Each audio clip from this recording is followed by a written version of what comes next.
Saudara seorang nenek jadi korban jambret di kawasan perumahan Asri 2, Kota Makassar, Sulawesi Selatan.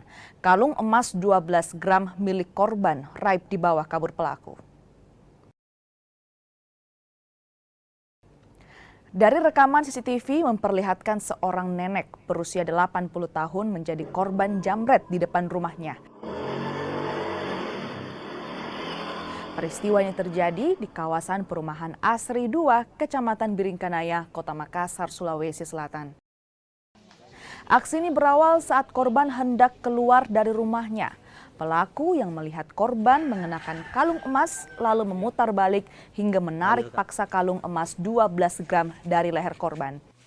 Korban yang menyadari kalungnya raib mencoba mengejar pelaku sambil berteriak hingga mengundang perhatian warga. Suka kasih bersih-bersih rumah, nyapu-nyapu gitu. Terus? Jadi ya berdiri di sini menghadap sana mungkin. Iya. Baru di situ mungkin diincar. Ditarik langsung itu, Maya? Dari belakang sini. Oh, dari belakang? Langsung lari. Itu sendiri tuh, yang pelaku yang ngambil kalung tak sendiri? Iya, sendiri. Sendirian.